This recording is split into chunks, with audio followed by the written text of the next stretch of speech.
Soledad Arellano.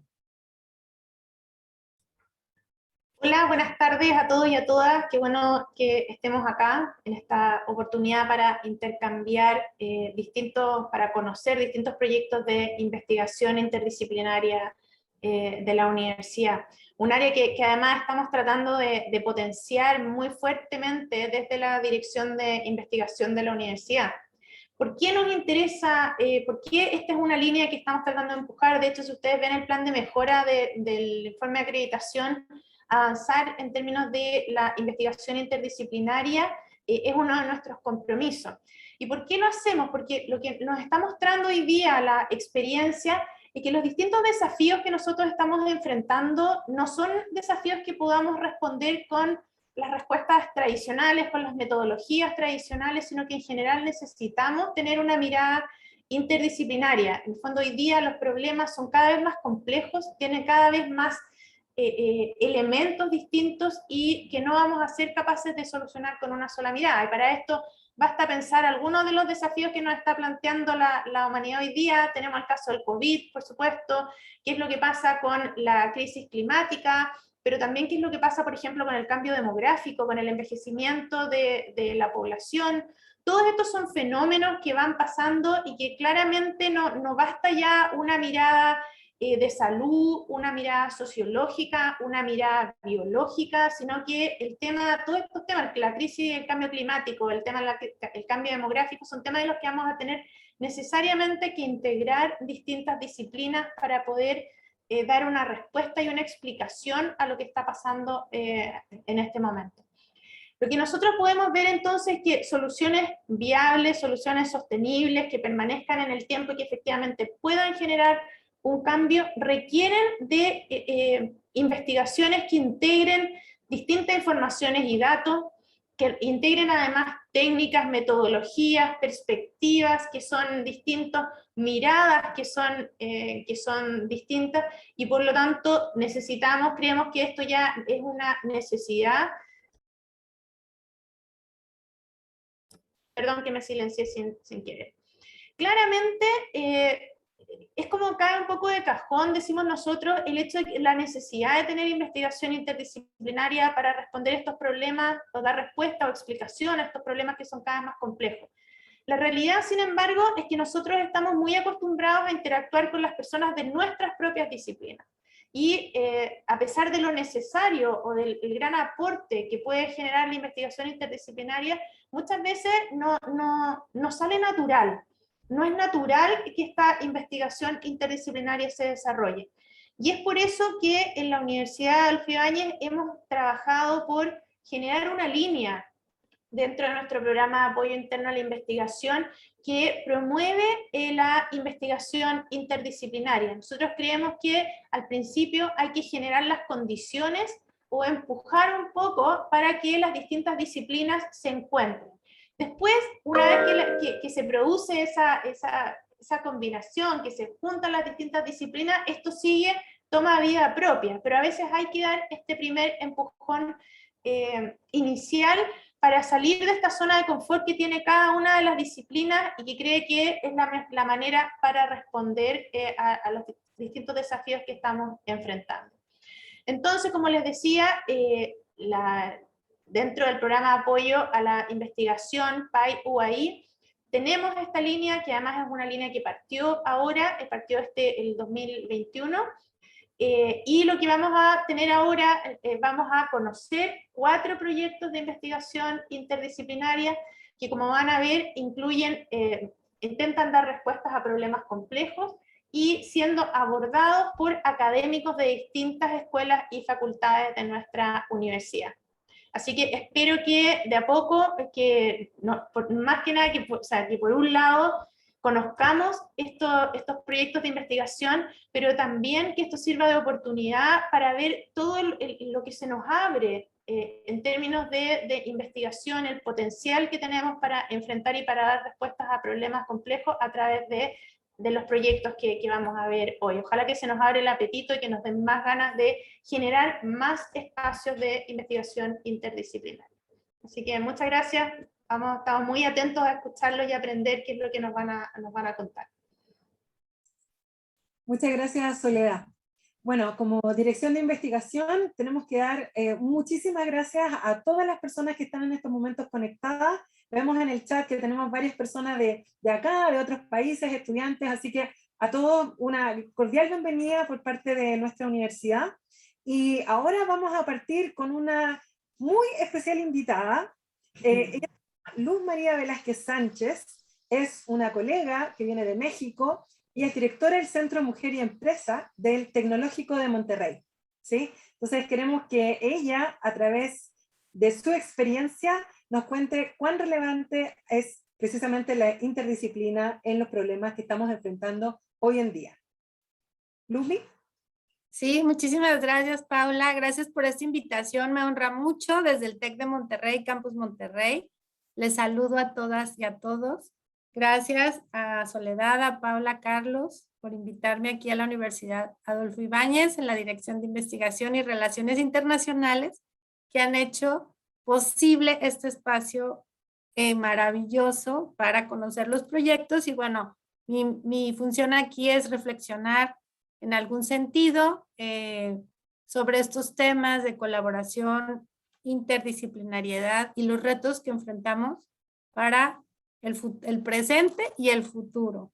Así que muchísimas gracias. Voy a permitirme aquí proyectar una presentación. Se ve y todo, ¿verdad? Entonces, bueno, muchísimas gracias. Felicidades por este Día de la Investigación. A todas y a todos los participantes que están conectados en Latinoamérica, muchísimas gracias. Bueno, y para comenzar, pues quiero mencionar que tenemos muchas demandas todavía en nuestro planeta, demandas sociales, demandas de seguridad, de educación, de salud, de trabajo, de toma de decisiones. Todos los proyectos interdisciplinarios que se presentarán hoy pues tienen que ver con estos temas. Florencia, Francisca, Gonzalo y David seguro pues nos harán ver posibilidades en una manera de inspirarnos a través de sus proyectos que resuelven sin duda parte y gran parte de estas demandas sociales para todas y para todos. Entonces, cuando no tenemos una idea de por dónde comenzar, de qué queremos hacer para transformar nuestro entorno, pues yo las y los invito a que veamos cifras, a que veamos retos, los reportes de cada uno de nuestros países en temas de seguridad, de educación, de salud, de trabajo, de toma de decisiones, diferenciado entre mujeres y hombres, y vamos a encontrar infinidad de temas para resolver interdisciplinariamente y también pues colaborar precisamente para crear esta innovación y muchos emprendimientos en este sentido. Muchas gracias. Y bueno, a mí me gusta mucho hablar de este tema de construir comunidades. Yo particularmente trabajo mucho en comunidades de emprendedoras, donde están abordando muchísimos temas medioambientales, sociales, educativos, económicos, políticos, de las artes, de todas las ciencias. Y sin la comunidad, yo creo que no avanzaríamos o avanzaríamos muy poquito. Entonces, construir comunidades no es una tarea sencilla porque todas las personas tenemos intereses.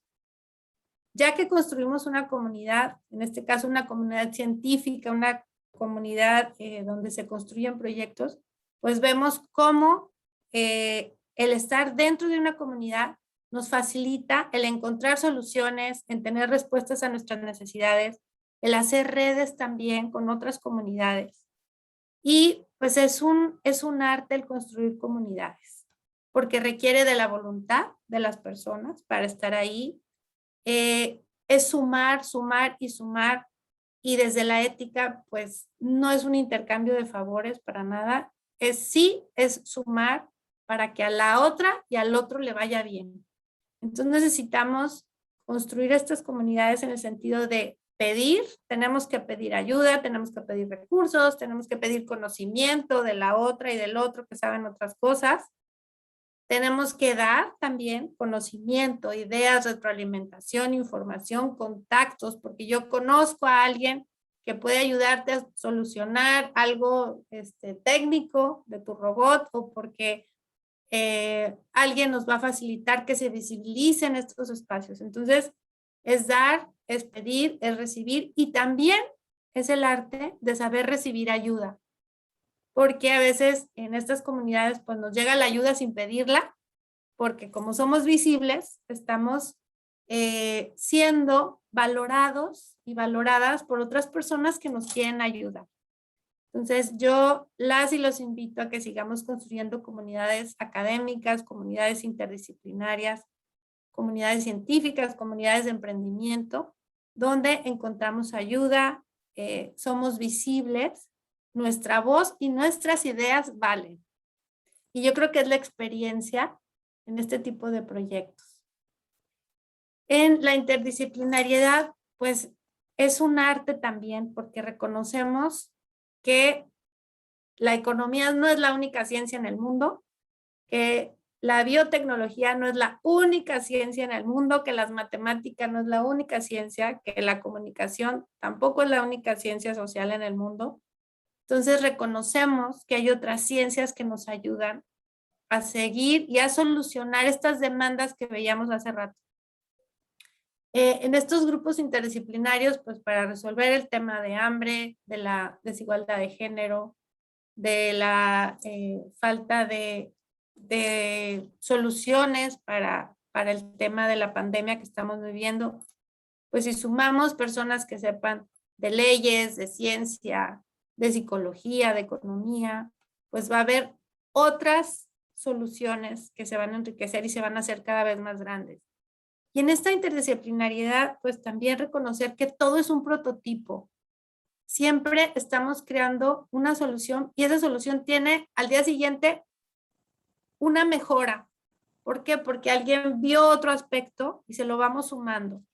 Y en estas habilidades de ser interdisciplinarios, pues está la escucha, también esta humildad científica que me encanta. Así, cuando hablamos de tener esta humildad científica, de saber que no lo conocemos todo y que siempre podemos aportar y podemos recibir ayuda, y eso facilita pues que tengamos más comunidades.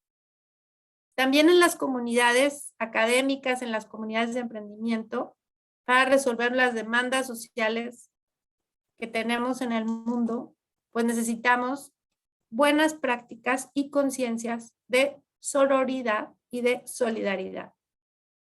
Esto lo digo por pues, la desigualdad de género.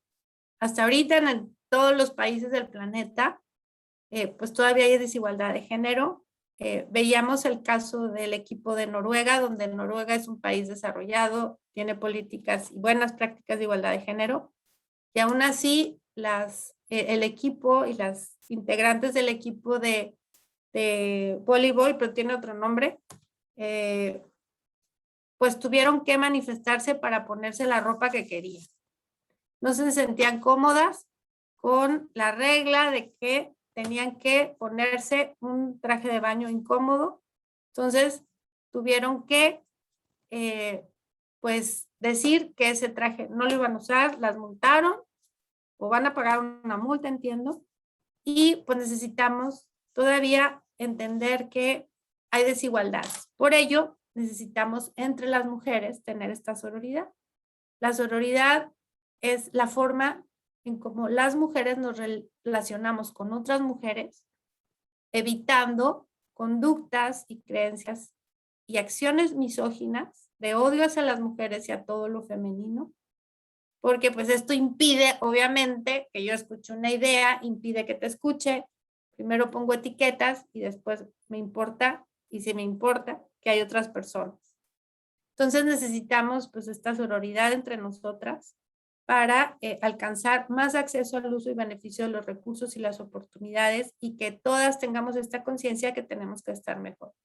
Y por otro lado, pues la solidaridad que necesitamos en todo este movimiento He4She que hay desde Naciones Unidas, y donde pues hay muchos profesionales, hombres, investigadores, directivos, presidentes de universidades, de países que se suman a este pacto He4She de la solidaridad, donde reconocen que sí se necesita tomar acciones para la no discriminación hacia las mujeres por el hecho de ser mujeres. Entonces, pues este es un tema especial y yo lo quiero mencionar porque desde la comunidad emprendedora, si no se viviera la sororidad, pues no habría comunidad y tampoco habría comunidad en el ecosistema si no hubiera solidaridad. Entonces, es una práctica diaria que nos permite avanzar y nos permite concentrarnos en cosas importantes y no en etiquetas. Muy bien. Desde la sostenibilidad, pues nuestros proyectos, estos y otros, y bueno, en general tenemos también que apuntar hacia la sostenibilidad, donde nuestras decisiones tengan que ver con beneficios económicos, beneficios hacia nuestro planeta y beneficios hacia las personas. Más adelante les voy a contar el resultado de una investigación que hicimos y cómo tener esto en la mente y nos hace traducirlo a estrategias que benefician. Por supuesto necesitamos mercados, pero también necesitamos tener un planeta sostenible y una sociedad sostenible. Y aquí el tema no es que deje de existir el planeta Tierra, el planeta va a seguir existiendo, más frío, más caliente, tenemos menos de 6 años. Bueno, 6 años creo, 6 años, algunos meses, días y horas para evitar que nuestro planeta llegue a aumentar en 1.5 grados centígrados de temperatura. Entonces tenemos muchos retos, es complejo, así como se llama este día, este foro, es una situación súper compleja que necesita interdisciplinariedad, necesita el trabajo de muchas actoras y actores que ustedes están aquí hoy y todo lo que hagamos cuenta. Eso es lo valioso. Todo lo que hagamos individual o colectivamente en nuestra comunidad cuenta para ser más sostenibles. Necesitamos reactivar nuestra economía en esta pandemia, necesitamos reactivarnos también emocionalmente y para ello, pues, tenemos que tomar en cuenta los liderazgos técnicos y adaptativos. Y aquí, bueno, y en la Universidad Adolfo Ibáñez son expertas y expertos en este tema de liderazgos técnicos y adaptativos. Todas y todos aquí, bueno, tienen experiencia en cada uno de sus proyectos por lo que estudiaron, por lo que conocen. Y en este liderazgo técnico, pues está también la interdisciplinariedad, la multiculturalidad, todos los actores y actoras que podamos transformar hacia nuestra comunidad y hacia nuestra propia vida. También necesitamos liderazgos con gafas moradas. Estos liderazgos con gafas moradas nos hacen ver y entender otra realidad. Este liderazgo con gafas moradas tiene la particularidad de ponerse los lentes de la ética del cuidado, no solo los de la ética de la justicia. La ética de la justicia pues nos hace promover una humanidad más justa, más solidaria, pero no es suficiente. No es suficiente ser buenas personas y ser justas y justos, tenemos que tener la perspectiva de género y el cómo asumimos las responsabilidades en cada uno de nuestros ámbitos y roles. Hoy hablábamos con mis estudiantes de ética sobre el tema de las vacunas en México, cómo se manejó todo este tema de la pandemia en mi país y también en el mundo, y veíamos que pues faltó la ética del cuidado, o sea, cómo asumimos esta responsabilidad de manera particular, ¿sí? Con los grupos de mujeres y de hombres, y de ahí pues entender en otras situaciones de discriminación. Entonces los liderazgos con gafas moradas son conscientes de que hay una desigualdad de género y que tenemos que atender cada uno de los retos de nuestro planeta y sociales desde pues una ética de la responsabilidad y no solamente desde la ética de la justicia. Los liderazgos de las mujeres para innovar son formidables, necesarios, necesitamos impulsarlos. Aquí damos pues un gran reconocimiento a Florencia, a Francisca, por supuesto también a Gonzalo y a David, y eso hace que se transforme nuestro entorno desde otra mirada y es lo que suma. Entonces, al pensar en la interdisciplinariedad, yo también les pediría que vean, bueno, cuántas mujeres, cuántos hombres trabajamos en cada uno de los proyectos, porque eso también le da otra mirada. Las personas cuando creamos algo, lo creamos desde nuestra experiencia y conocimiento. Y como no sabemos todo, ni hemos viajado por todo el mundo, ni crecimos en otro país, entonces necesitamos hablar con otras personas. Ya voy a ir cerrando. Aquí les dejo pues una pregunta. ¿Es la sostenibilidad un asunto de género? La doctora Gabriela Monforte, la maestra Elena Lascoaga y yo hicimos este estudio y lo presentamos en la Universidad Nacional Autónoma de México, en la UNAM. Tuvimos un premio y pues les voy a decir las conclusiones. Hicimos un estudio en jóvenes de clase alta, estudiantes, mujeres y hombres, para saber cómo tomaban decisiones y qué priorizaban. Entonces, brevemente los resultados es que los hombres jóvenes con conductas y también con actitudes más machistas, de acuerdo al cuestionario que hicimos, involucramos todas estas prácticas de machismo y misoginia y violencia de género, y bueno, lo relacionamos con la sostenibilidad. Los hombres con actitudes y percepciones más machistas priorizaban en su toma de decisiones el aspecto económico solamente, no el social y no el medioambiental. Las mujeres con actitudes machistas y con también esta percepción más machista, también priorizaban solamente en su toma de decisiones el aspecto económico, no el social, no el medioambiental. Primero los hombres con actitudes menos machistas, ¿sí? Menos machistas porque no había ausencia de machismo, priorizaban en su toma de decisiones el aspecto económico y el aspecto medioambiental, pero no el aspecto social.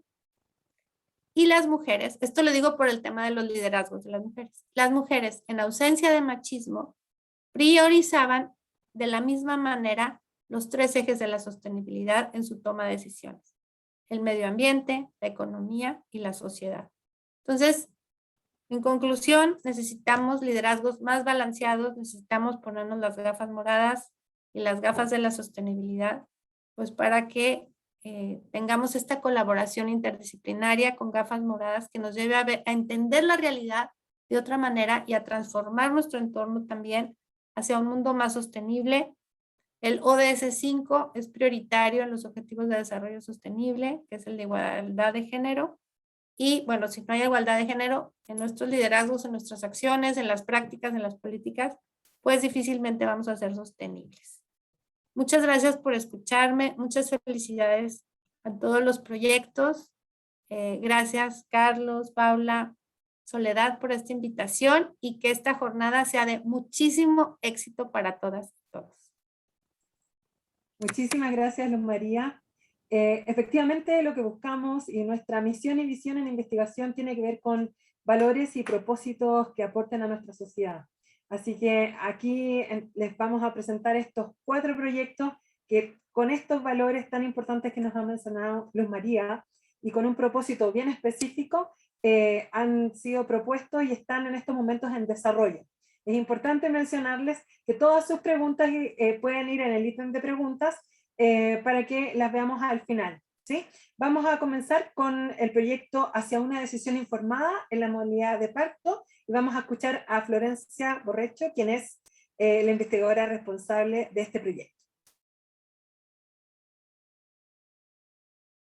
Bien, muchas gracias Paula, muchas gracias Lumi por las palabras. Les voy a contar sobre este proyecto sobre consentimientos informados y modalidad de parto. Mi nombre es Florencia, soy académica de la Escuela de Negocios y este proyecto lo estamos trabajando con Nieves Valdés, también de la Escuela de Negocios, Gorka Navarrete y David Huepe de Psicología y Michelle Sadler de la Facultad de Artes Liberales. El problema complejo que nos preocupa es el exceso de las tasas de cesáreas, en particular en Chile, que es donde estamos haciendo el estudio, pero esto es bastante más amplio que Chile. Quiero ser súper cauta y clara acá y empezar diciendo las cesáreas no son per se malas para nada, son intervenciones que salvan vidas, los riesgos postoperatorios han descendido muchísimo en estas últimas décadas, pero el punto es que en muchos casos no son justificadas médicamente. Entonces las tasas de cesáreas, en general la recomendación está entre el 10 y el 20% a grandes rasgos. El promedio en Chile es 45%. En América Latina también. Entonces hay algo que está pasando que hace que estas tasas sean altas, y entonces lo que pasa es que estamos pensando que se están practicando cesáreas que no eran necesarias per se, ¿sí? Entonces esto es un poquito para que vean el promedio de la OECD, de Estados Unidos, del Reino Unido, a lo largo del tiempo, más o menos estable. La línea roja que ven que va para arriba y se dispara y crece mucho más rápido es la de Chile. Esto termina en el 2014 estos datos, para el 2020 sigue esta tendencia. No vamos a analizar el 2020 porque fue un año complicado en muchos sentidos, pero un poco contarles esta idea de todo esto tiene costos, ¿sí? Cuando uno hace una intervención quirúrgica que no era necesaria, puede haber efectos negativos tanto en morbilidad como en mortalidad, tanto de las mamás como de los bebés. Hay costos económicos, ¿sí? Las intervenciones quirúrgicas per se son más caras, el cuidado postoperatorio es potencialmente más caro, ¿sí? Las noches cama que pasa una madre en el hospital son más cuando es una cesárea. Y hay costos que no solo económicos, sino que también tienen que ver con el apego, la lactancia, el inicio de la lactancia temprana. Y otros más, para contarles brevemente esto. Pero entonces, esto nos da que pensar que es un problema de muchas aristas, ¿sí? Como que de dónde, por qué pasa esto, pensando en el caso particular de Chile. Hay muchas cosas que están pasando. Parte son cosas físicas, en el sentido de ahora las madres tienen en promedio más edad que lo que tenían hace 20 años, hay más riesgos, hay más embarazos múltiples, pero también hay cosas que tienen que ver con las características de los pacientes, las preferencias, las percepciones de riesgos, el sistema de salud, la interacción de cómo es el seguro de salud, la capacidad de los hospitales o de las clínicas.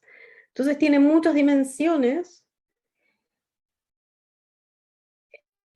y no hay una única respuesta. Y a esto viene un poco esta idea de necesitamos abordar este problema desde muchos lados a la vez, ¿sí? Porque hay muchas cosas que están pasando al mismo tiempo y no alcanza solo con una sola mirada. Lo que teníamos antes de juntarnos como investigadores en este grupo eran estos 3 pedacitos de información de estudios que hicimos. Entonces la primera parte que les voy a contar es esta idea de que el exceso de cesáreas está súper relacionado con la interacción entre prestadores privados, ¿sí? Hospitales, o nosotros decimos clínicas acá, pero hospitales privados, y el seguro de salud público FONASA.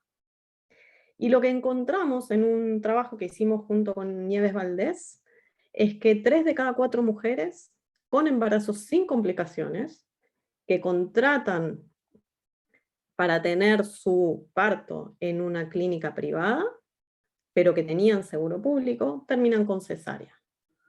¿Sí? Eso es una tasa de cesáreas altísimas para embarazos que en teoría vienen sin complicaciones. Entonces eso nos levanta un poquito esta señal de alarma de algo está pasando acá con esta interacción.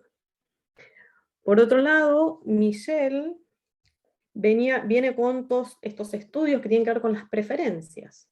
Entonces hicieron un estudio hace un poquito más de un año, donde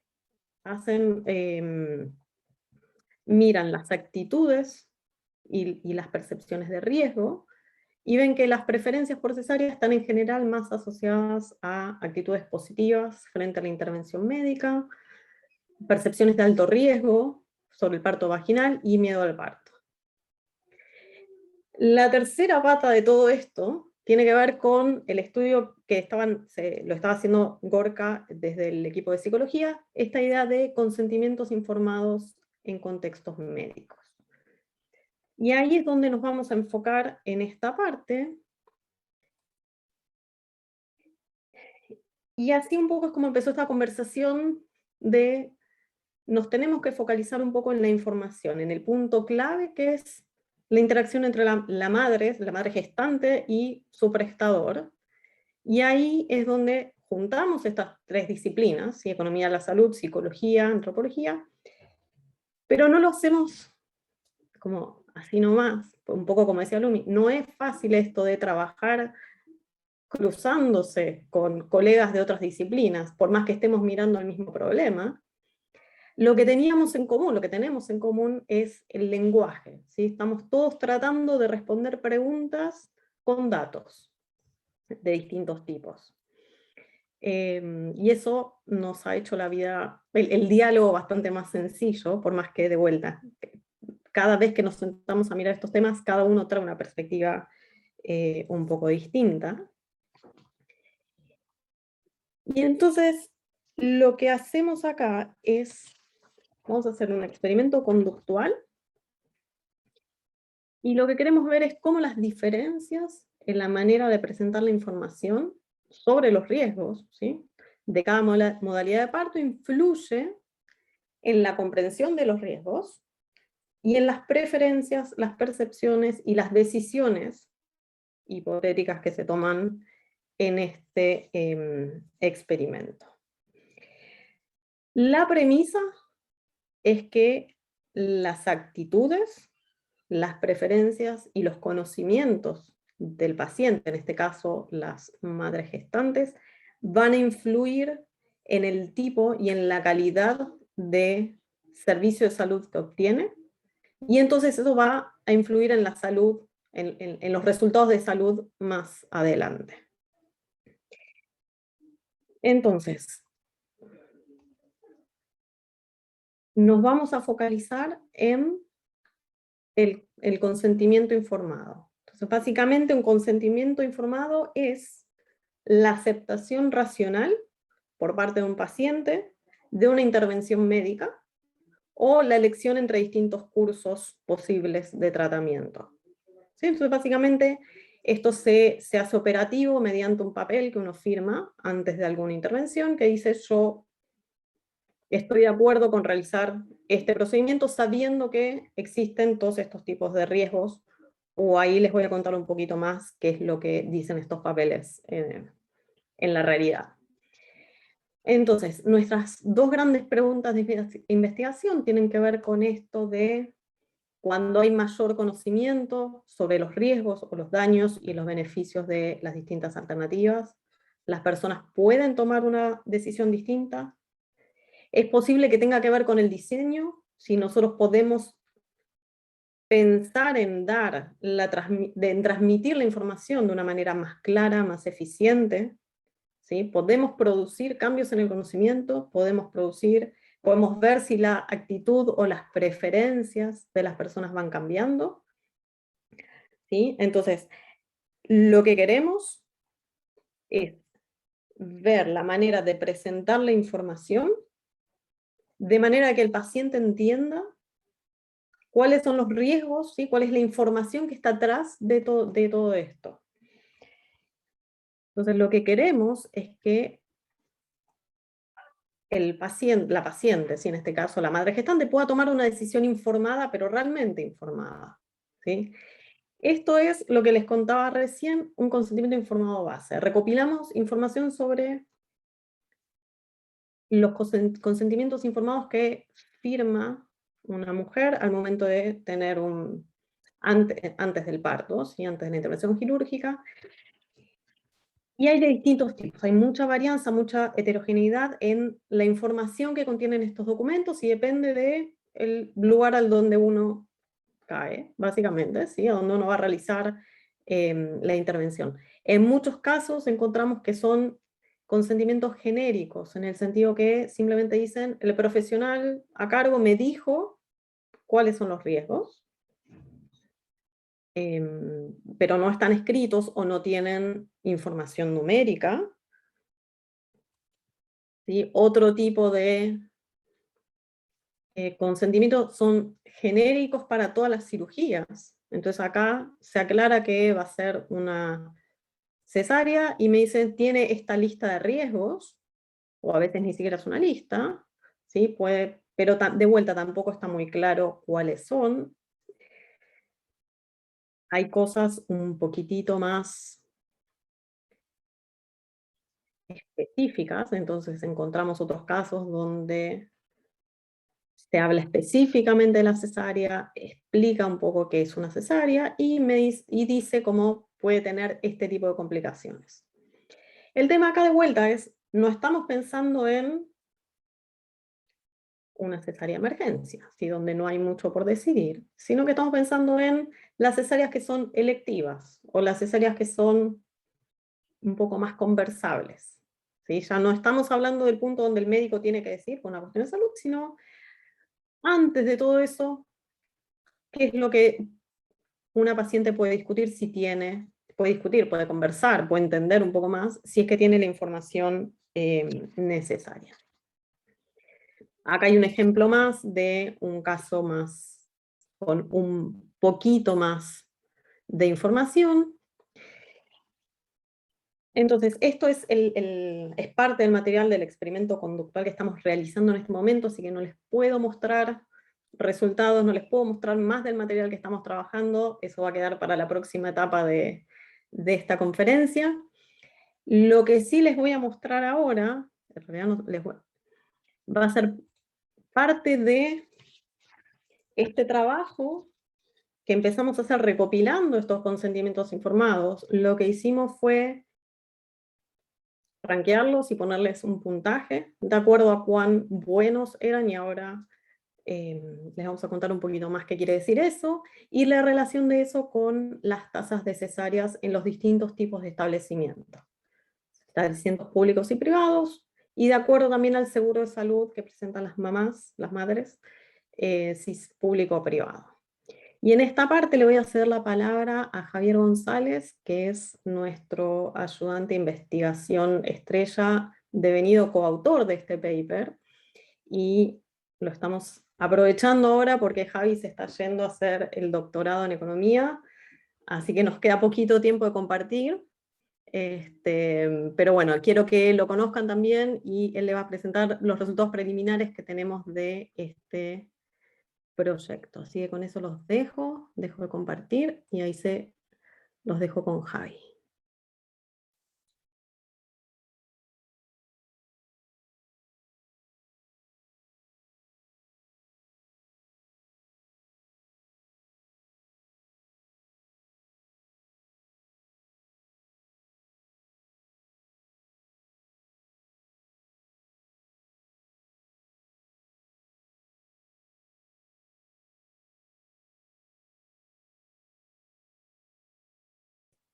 Tienes el micrófono apagado.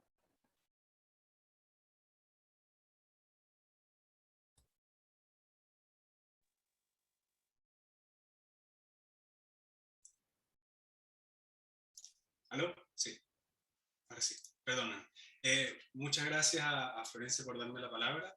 Quería contarles un poco, de ya irnos fuera de la parte experimental, sino tratar de ver cuál es la situación que está ahora en Chile con los consentimientos informados que pudimos recopilar. Y además ver la relación entre la calidad de estos consentimientos, la información, qué tan buena es, y las tasas de cesárea. Entonces hemos recopilado 72 consentimientos informados para el procedimiento cesárea, utilizando el sistema de transparencia, contactando directamente a hospitales y también haciendo una búsqueda online. Y con esto estamos cubriendo un 75% de los partos en Chile. Entonces creemos que es una muestra que una madre chilena puede, una muestra representativa de las madres chilenas cuando tienen que tomar la decisión entre un parto vaginal o un parto por cesárea. Y vamos a utilizar 3 criterios de calidad. Uno, un criterio legal, otro, un criterio específicamente hecho para evaluar consentimiento informado, y otro criterio hecho para evaluar información de panfletos de información, pero como evalúan información, creemos que es una buena alternativa para evaluar estos consentimientos. Y entonces les quiero presentar estos resultados preliminares. Lo que muestran estos resultados preliminares van a ser los efectos de aumentar la calidad de los consentimientos informados en 4 grupos. Entonces, en el grupo de las madres que van a un hospital público con seguro público, el segundo grupo son las madres que tienen un parto en un hospital público con seguro privado. El tercero es las madres que van a un hospital privado con seguro público. Y el cuarto es un hospital privado con seguro privado. Y en general, para hacerlo súper rapidito, aumentar la calidad de los consentimientos reduce las probabilidades de que esta madre tenga una cesárea. Y esto es bastante, digamos, general para los tres tipos de calidad. Y la otra cosa que les quiero decir es que en términos de la magnitud del efecto, es distinto entre hospitales públicos y hospitales privados. Entonces, si ven los numeritos de los dos grupos de hospitales públicos son relativamente más bajos que los de los hospitales privados. Y esto es importante porque justo en los hospitales privados es donde hay las altas tasas de cesárea. Entonces esto nos da un indicio de que aumentar la información o la calidad de los consentimientos informados realmente puede tener un impacto justo en el grupo de hospitales que hay un problema en las tasas de cesárea. Y con esto lo voy a dejar. Muchas gracias.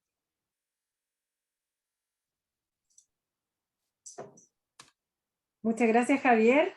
Importante mencionar que dentro de la investigación interdisciplinaria que hacemos en la universidad, el rol de nuestros estudiantes es súper importante, así que qué bueno y muchas gracias que nos hayas acompañado hoy. Pasamos entonces al segundo proyecto, que es el proyecto Políticas de Familia, Género, Bienestar Social en Chile, y lo va a presentar Francisca Rengifo.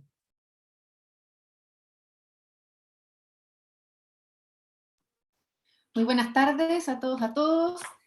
Yo les voy a presentar el proyecto Políticas de Familia, Género y Bienestar en Chile, como anunció la Paula. Y quiero presentarles el objetivo de nuestro proyecto y el equipo.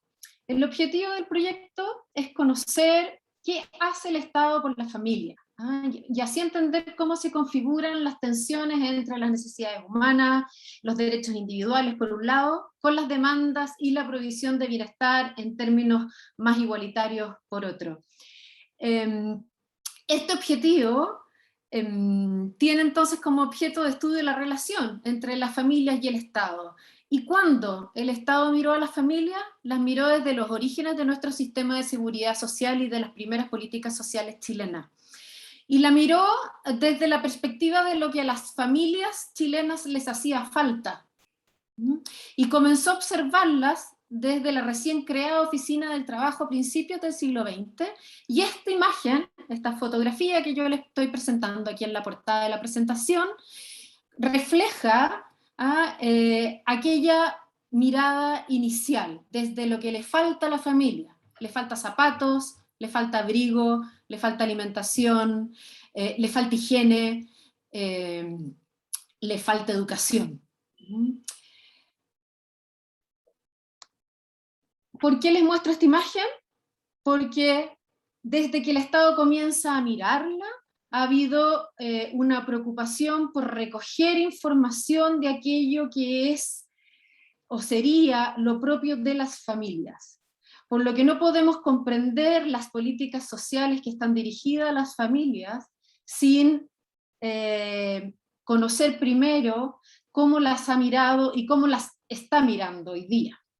Entonces, para eso nos reunimos como equipo: Verónica Undurraga, de la Facultad de Derecho, Andrea Repeto, de la Facultad de Gobierno, Luis Herkovich, también de la Facultad de Gobierno, Jocelyn Olivarí, de la Facultad de Ingeniería y Ciencias, Gonzalo Ruz, de la Facultad de Ingeniería y Ciencias, yo misma, de la Facultad de Gobierno, y contamos con 4 estudiantes, 2 de doctorado y 2 de magíster: Bárbara Barraza, que estudia el doctorado en Procesos de Instituciones Políticas; Mateo Concha, el doctorado en Ingeniería y Sistemas Complejos; Paula Dastre, estudiante del Magíster en Economía y Políticas Públicas; y Fernanda Castillo, estudiante del Magíster de Economía. Este equipo se conformó dada precisamente el expertise que cada uno podía aportar en conceptos, en metodologías, en manejo de herramientas, para abordar esta propuesta de investigación. Nuestra premisa con la que partimos conversando es que las personas se encuentran sincrónicamente, es decir, al mismo tiempo, en una pluralidad de situaciones de vulnerabilidad y de riesgo. Y el espacio que reúne a estas personas es la familia, cualquiera sea la familia de la que estemos hablando. Por lo tanto, al regular las condiciones laborales, al definir las necesidades que deben considerarse legítimas por parte de una comunidad, la política social introduce, ya sea de manera explícita o implícita, regulaciones en los modos de constituir la familia, en los modos de organizarse los hogares, y afecta también el estatus familiar que toda persona posee, si se es padre, madre, hijo, hija, y el tipo de relaciones, deberes y derechos que estas relaciones involucran. Así, entonces, el Estado redefine esas formas de dependencia y de interdependencia entre sexos y también entre generaciones. Es una serie de cuestiones claves como los roles de género, la solidaridad intergeneracional, las distinciones entre quienes son trabajadores y quienes no son parte de esa población activa, las etapas de la vida en que nos encontramos, entre otros elementos, van a ir conjugando esos criterios de responsabilidad social e individual. Desde esta premisa aflora el perfil interdisciplinario complejo del problema. Y es la perspectiva histórica la que primero nos muestra sobre la relación entre la familia y la política social, porque nos evidencia la pregunta de cuáles funciones de protección y de cuidado debiera asumir la familia, cuál es el Estado, y cómo esta cuestión ha sido medular en la definición de los modelos de bienestar y en su desarrollo institucional posterior. Asimismo, desde una perspectiva histórica también podemos identificar que la familia ha sido la principal red de protección por siglos y de satisfacción de las necesidades humanas frente, ¿no es cierto?, a los riesgos y a las vulnerabilidades de la vida. La familia ha estado a cargo históricamente del cuidado del anciano, enfermo, desvalido, de los huérfanos, etcétera, etcétera. Y esta pregunta, esta gran pregunta, no sé, recobra pertinencia especialmente en las últimas décadas, ¿no es cierto?, a partir de las crisis y reestructuraciones que han experimentado los regímenes de bienestar, tensionados en un contexto actual, ¿no es cierto?, entre privatización por un lado y socialización por otro del bienestar. En consecuencia, la relación entre familia y políticas sociales dirigidas a este grupo no es solo una cuestión de naturaleza económica o de naturaleza sociodemográfica ni política, sino que aquí se entrelazan y se afectan mutuamente un conjunto de elementos como las estrategias vitales, las formas de familia que se configuran, mecanismos estatales, políticas sociales, por lo tanto, los requisitos de acceso a estos programas sociales, la condicionabilidad de sus beneficios, etcétera, etcétera. Entonces, al formular nuestro proyecto, partimos de la base del reconocimiento de la complejidad del problema, y nos llevó a establecer los supuestos de investigación para delimitar el problema. El primer supuesto es que la familia es un actor político y no un mero receptor de la política social. El segundo supuesto es que las políticas sociales dirigidas a las familias contienen premisas normativas, contienen sesgos ideológicos que están en juego a la hora de establecer las prioridades de la política social, al diseñar sus programas, al implementarlo y también al evaluarlos. Y esas políticas sociales contienen diferencias entre hombres y mujeres y reasignan en la práctica responsabilidades entre los géneros que están estrechamente vinculadas a un cierto modelo de familia. Por ello es que la complejidad del problema construye el carácter interdisciplinario de la investigación, ¿cierto? Y desde entonces su formulación es que miramos lo que las distintas disciplinas desde sus diversas aproximaciones han estudiado respecto al fenómeno, y a partir de este marco de la literatura especializada es posible entonces delimitar el problema en unos términos epistemológicamente inclusivo, es decir, que reúnen diversas aproximaciones para así entender estas interacciones que se producen simultáneamente entre los diversos elementos económicos, sociales, políticos y culturales. Creemos que ahí está la potencia de hacer una investigación interdisciplinaria, porque permite uno delimitar un problema de manera más compleja, dada la envergadura del problema. Permite entonces una mayor, además, y también más diversa fuentes de datos, fuentes de información con la cual trabajar, y nos posibilita entonces ampliar la escala y ajustarla mejor al problema de investigación, tanto temporal como espacialmente. ¿Cuál es esa escala adecuada al problema del que queremos dar cuenta? A partir entonces de esta perspectiva interdisciplinaria definimos 3 objetivos. El primero, construir una cartografía de las políticas de bienestar en Chile, cuyo objetivo sean explícitamente la familia, incluyendo la forma en que los requisitos de elegibilidad afectan a la propia familia, es decir, cuáles son las familias que califican, las familias beneficiarias a estas políticas de familia. Esta cartografía nos permite además determinar el monto del gasto público destinado a la familia, así como también cuáles son sus formatos de entrega, qué tipo de beneficios son, a qué condiciones están sujetos. En segundo lugar, queremos identificar cómo estas políticas redefinen funciones de género al interior de la familia, introduciendo nuevas formas de dependencia de la mujer, o bien ampliando las posibilidades de una inclusión de género más igualitaria. O sea, no necesariamente una mayor inclusión social, en términos más igualitarios socioeconómicamente, va de la mano de una mayor igualdad de género. Puede ser, una política social puede ser redistributiva en unos términos, más igualitaria en ciertos términos, a la vez que ser regresiva en otros términos. Entonces, eso es lo interesante de este segundo objetivo. Y en tercer lugar, queremos trazar las relaciones entre las políticas de familia y las necesidades de las familias reales. ¿Cuáles son esos ritmos socioespaciales? Si el Estado llega o no a la familia, si las familias acceden al Estado como el Estado supone que las familias llegan a sus políticas sociales o no, cómo se encuentran. Para ello, definimos una metodología que tuvo entonces, por un lado, en cuenta que la relación entre política social y familia exige integrar conocimientos que vienen de las múltiples áreas de la política social. La política social dirigida a la familia está en salud, está en bonos de salud, está en bonos de educación, está en subsidios habitacionales, etcétera, etcétera, etcétera. Es decir, son múltiples las áreas que involucran. Y por otro lado, la familia como un objeto de la política social no es un tema único, ¿no? Sino que incluye varios diferentes que hay que desagregarlos para poder dimensionarlos adecuadamente.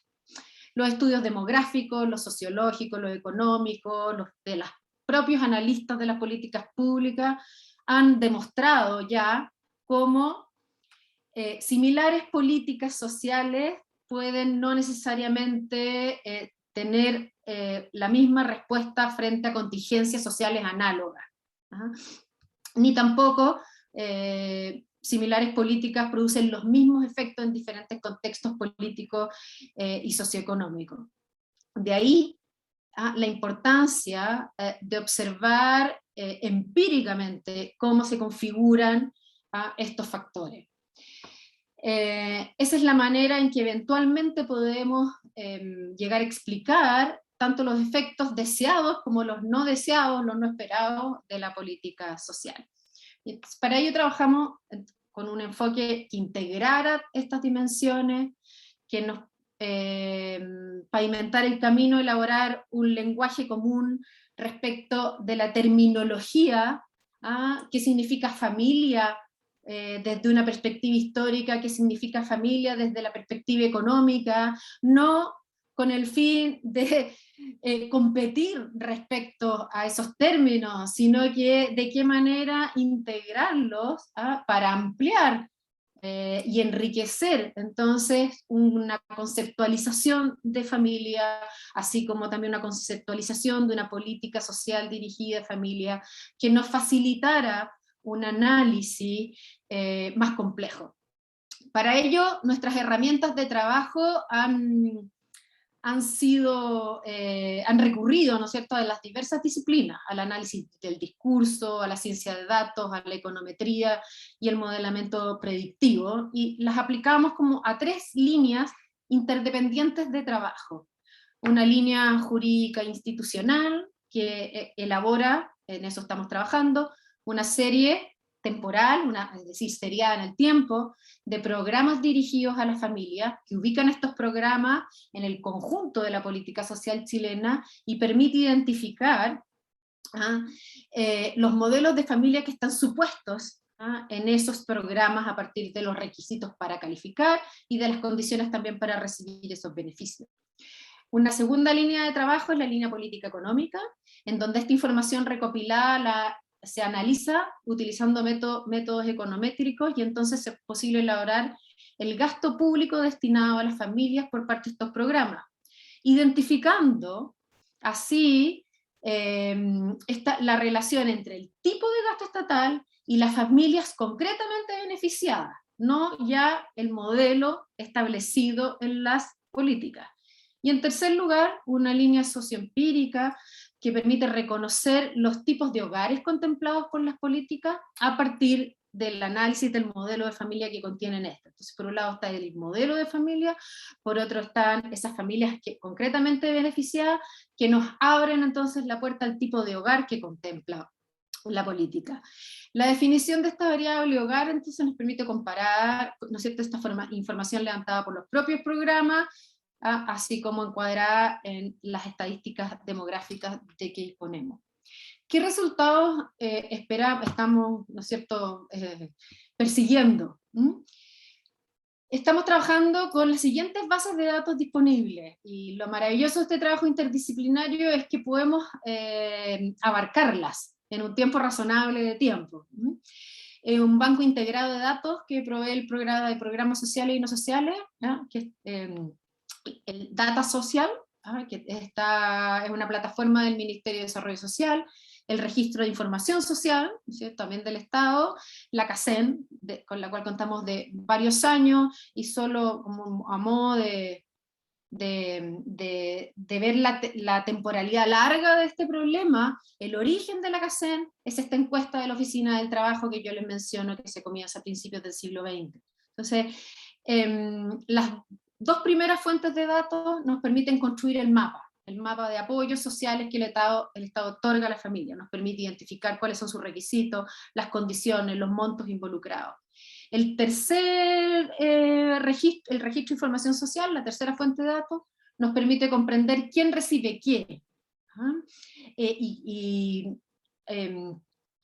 Si bien requiere esta fuente de datos solicitar el acceso, vamos a concursar para lograrlo a fin de año, y de todas formas, en caso de que no se pueda a tiempo, la CACEN nos provee, ¿no es cierto?, una aproximación a también captar quiénes son los beneficiados por el Estado y cuáles son los beneficios involucrados. ¿Qué esperamos con este gran trabajo de información?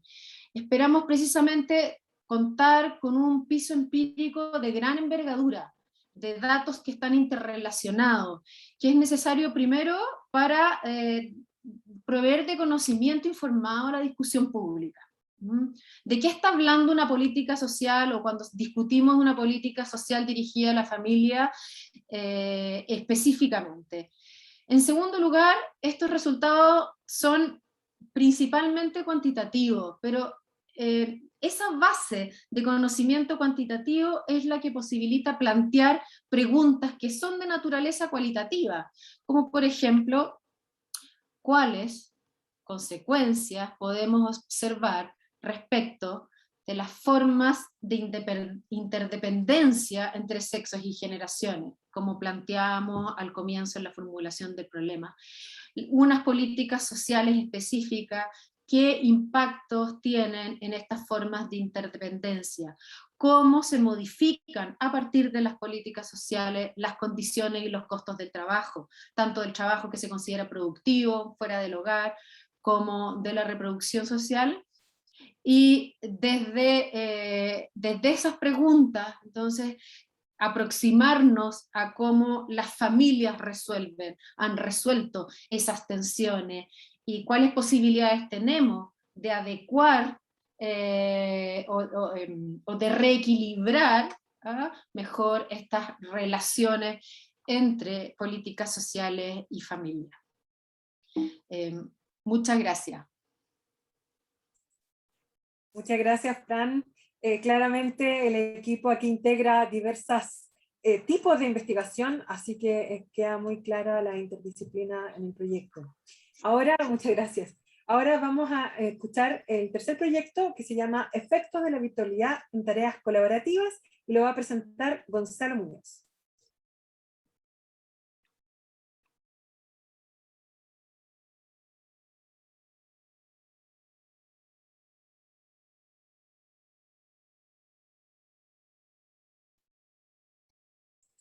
Estás en mudo, Gonzalo. Sí, estaba buscando el botón para sacar el mudo. Hola, buenas tardes a todos. Bueno, primero dar las gracias al equipo de la Dirección de Investigación por promover este proyecto y un saludo a todas las investigadoras e investigadores que se han adjudicado también proyectos interdisciplinarios. Bien. Este proyecto se llama Efectos de la virtualidad en tareas colaborativas. Mi nombre es Gonzalo Muñoz, yo soy profesor de la Escuela de Psicología y director de Waymetrics y co-investigador en este proyecto junto a Héctor Madrid de la Escuela de Negocios y Enrique Canesa de la Facultad de Ingeniería y Ciencias. La pregunta por la virtualidad se instala, ¿cierto? Llega en un momento donde muchas organizaciones, incluyendo instituciones de educación universitaria, se están preguntando si acaso sería bueno o no pasar de la presencialidad a la virtualidad. ¿Ya? Y esa pregunta es fundamental porque uno se pregunta, bueno, ¿qué es lo que uno pierde cuando pasa de la presencialidad a la virtualidad? O lo que en la literatura sobre equipos se llama como process loss, ¿cierto? Hay cosas que se pierden cuando uno pasa de un contexto a otro, pero también uno podría pensar, bueno, ¿qué es lo que se gana cuando uno pasa de la presencialidad a la virtualidad? Esas son respuestas que no están suficientemente bien resueltas en la literatura. Como algunos datos de contexto, bueno, el trabajo virtual se puede definir como la realización de labores a la distancia de forma asistida por herramientas tecnológicas de conectividad. Obviamente esta reunión es un ejemplo de ello. El contexto del COVID-19, ¿cierto?, ha forzado a muchas empresas y organizaciones más en general a adoptar el teletrabajo en la forma de teletrabajo. Algunos datos interesantes. Hasta el año 2019 se habían diariamente 10 millones de reuniones a través de Zoom. En abril de 2020 hay 300 millones de reuniones diarias a través de Zoom. Además, algunos investigadores han pronosticado, ¿cierto?, esperan que para el 2024 solo el 24% de las reuniones serán en persona. O sea, hay un cambio fundamental en la forma en que organizamos el trabajo. Sabemos por investigaciones previas, esto antes de la pandemia, que el teletrabajo no afecta el desempeño a nivel individual, y por el contrario, incluso puede incrementar hasta un 9% el rendimiento. Esta es una cifra que hay que revisar porque hasta antes de la pandemia el teletrabajo era fundamentalmente opcional, es decir, las personas se autoseleccionan para teletrabajar. Hoy en día, si uno está forzado a teletrabajar, no sabemos exactamente cuál es el efecto de eso, pero hasta antes por lo menos funcionaba bien y incluso un poco mejor que lo presencial. Uno de los fenómenos que desde el punto de vista de la psicología y de la experiencia vivida, ¿cierto?, todos ustedes pueden dar cuenta, de lo que se llama la fatiga asociada a la videoconferencia, que se da por una serie de razones. Una de ellas es el contacto prolongado visual. O sea, actualmente ahora estamos todos mirándonos a los ojos, algo que no ocurre cuando estamos en una reunión que no es virtual. Hay una excesiva cercanía de los rostros de los demás, ¿sí?, lo que puede ser vivido como una situación amenazante, ¿ya? Hay estudios de neuroimagen o neurociencia que sí lo demuestran. Hay una sobrecarga también de información, y que se produce por varias razones, pero una de ellas es que además de estar en la reunión a través de Zoom, ¿cierto? Muchas personas están haciendo otras cosas como responder email o WhatsApp. De hecho, las cifras dicen que un 30% de las personas que están en Zoom están haciendo algo distinto, así que yo estimaría que en este grupo, seguramente si vemos 50 personas, unas 15 están haciendo otras cosas, por lo menos. Y también hay otra sobrecarga que se produce por que hay un monitoreo de sí mismo. Uno se está viendo en pantalla, ve el fondo, en fin, hay una serie de problemas asociados a tener reuniones que son virtuales. Sin embargo, poco se conoce sobre los efectos del trabajo virtual para tareas que son colaborativas de nivel grupal y de equipos, fundamentalmente tareas que requieren la colaboración para crear un nuevo producto o tomar una decisión en un contexto donde no hay donde no hay una respuesta predefinida. Les voy a contar un poquito más adelante sobre aquello. Los equipos virtuales son una forma de organización del trabajo para realizar tareas colaborativas que implican una alta interdependencia. Eso es lo que define un equipo, ¿cierto? El nivel de interdependencia, que dependemos los unos de los otros para que el trabajo que hacemos conjuntamente tenga un resultado positivo. La virtualidad implica que los integrantes del equipo no interactúan cara a cara, sino que asistidos por tecnologías de la comunicación como Internet, y al igual que cualquier forma de trabajo en equipo, exige coordinación, comunicación y colaboración efectiva. ¿Ya? Estos procesos se pueden ver influidos por el nivel de virtualidad. ¿Ya? Una de las cosas que sabemos es que en general hay menos entusiasmo en reuniones que son virtuales que las presenciales, y uno de los signos de la falta de entusiasmo es la cantidad de cámaras encendidas y apagadas. Cuando tienes muchas cámaras apagadas, en general es un indicador de un bajo entusiasmo. La virtualidad se puede, digamos, definir en un continuo desde una alta virtualidad a una baja virtualidad. La reunión que estamos ahora sería de baja virtualidad, porque se parece, es lo más cercano que hay a una reunión presencial cara a cara. ¿Ya? Una relación o un trabajo en equipo de alta virtualidad es, por ejemplo, comunicación escrita y asincrónica, vía mail, donde uno envía un mensaje, ese mensaje después procesado por alguien y se envía de vuelta. Y a continuación está la comunicación que es escrita, pero sincrónica, como un chat. A continuación está la comunicación oral y sincrónica, que sería la llamada telefónica o una reunión de Zoom, pero donde todos tienen sus cámaras apagadas. Y por último, la de más baja virtualidad, es decir, que más se parece a la realidad, sería la comunicación por videoconferencias. ¿Ya? Hay algunas teorías respecto de cuál de estos sistemas es más eficiente o nos acomoda más como seres humanos para trabajar. En particular, hay una teoría que se llama Media Naturalness Theory, que dice básicamente que los seres humanos nos hemos adaptado para trabajar cara a cara, y que en situaciones de trabajo cara a cara hay menos carga cognitiva y nos es más fácil resolver tareas, y por tanto requeriría menos esfuerzo cognitivo. ¿Ya? En el caso de las tareas colaborativas, que exigen interacción y comunicación efectiva en línea, tenemos la dificultad de la virtualidad. ¿Por qué? Porque mientras más virtualidad, menos es la información social que tenemos para interpretar el significado de la comunicación. O sea, no hay lenguaje verbal, es más difícil entender el tono, la forma en que tú ocupas el espacio en una reunión también da información respecto de lo que tú estás hablando, y estos elementos podrían reducir el desempeño, lo que es consistente con la teoría del Naturalness Theory. Pero al mismo tiempo, un alto tráfico de información, dado una baja virtualidad, podría interferir también con la integración de información entre los miembros del equipo. O sea, mi capacidad para procesar toda la información que me está llegando en la reunión podría estar viéndose afectada por la condición o el contexto de baja virtualidad. De esta forma, el efecto de la virtualidad en el desempeño colaborativo todavía está poco establecido. Por lo tanto, es algo que nosotros tenemos que aprender más e investigar. ¿Cuál es el problema de investigación? ¿Cómo lo hemos definido? nuestra pregunta central es cuál es el efecto de la virtualidad en la realización de tareas colaborativas en equipos de trabajo, y subrayo la palabra efecto porque lo que nosotros estamos haciendo es un experimento para determinar cuál es el rol causal que tiene la virtualidad en el desempeño como equipos. Y tenemos dos objetivos. El primero es medir el desempeño colaborativo de equipos de trabajo con distintos niveles de virtualidad. Tenemos un equipo en una condición de alta virtualidad y equipos en condición de baja virtualidad.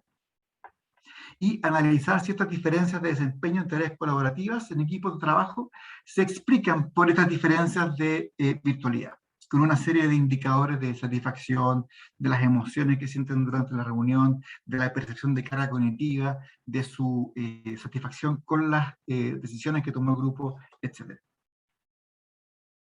En este proyecto, como decía al inicio, estamos involucrados personas de 3 disciplinas. Por parte de la Escuela de Negocios está Héctor Madrid, ¿cierto?, que contribuye fundamentalmente con el conocimiento del management sobre los procesos de gestión de equipos. En el lado de psicología, ¿cierto?, estoy yo aportando con la parte de los procesos de interacción social y sobre el diseño experimental también. Y de parte de ingeniería está Enrique Canesa, y la ingeniería informática en particular tiene todo un desarrollo en la línea de cómo diseñar sistemas informáticos que estén hechos a la medida, ¿cierto?, de los seres humanos, cómo hacerlos más eficientes o que funcionen más acorde con lo que nosotros, digamos, somos, con lo que somos como seres humanos. Como decía anteriormente, esto es un estudio de tipo experimental, donde tenemos dos condiciones: una condición de baja virtualidad, que es una condición donde hay un trabajo grupal a través de Zoom, con la cámara dividida encendida, y otra condición de alta virtualidad, donde hay una sesión de trabajo de Zoom, pero no tiene la cámara apagada, realmente se comunican verbalmente, y la tarea es resolver unos casos que implican colaboración entre los miembros del equipo. Actualmente tenemos una muestra de estudiantes de pregrado y algunos estudiantes de posgrado también, que han sido reclutados a través de la Escuela de Psicología, Negocios y de Ingeniería y Ciencias, y que esperamos durante los meses de agosto, septiembre y a más tardar octubre finalizar ese proceso de recolección de datos experimentales o datos empíricos. Tenemos un estudiante de doctorado del Centro de Neurociencias Sociales y Cognitivas, tenemos dos también, un ex estudiante y otros, y dos ex estudiantes de la Católica y de la Universidad que también son parte de este proyecto. Eso les quería presentar hoy día. Muchas gracias por su tiempo. Muchas gracias, Gonzalo. Indudablemente el tema es súper importante ahora, y vamos a pasar a otra posibilidad, que es estar frente a un robot. Así que les presento el cuarto tema. El cuarto tema se titula Examinando respuestas electrocorticales específicas a caras durante interacciones naturales con un robot social educativo. Y lo presenta David Huepe.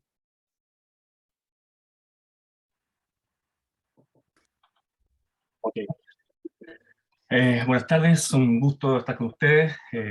Un saludo especial a la Dirección de Investigación, a la Vicerrectoría, a nuestra invitada internacional, a los panelistas y a todos nuestros participantes del día de hoy, para contarles sobre este proyecto interdisciplinario donde confluyen 3 facultades, ¿cierto?, de periodismo y comunicación, ingeniería y ciencia y psicología.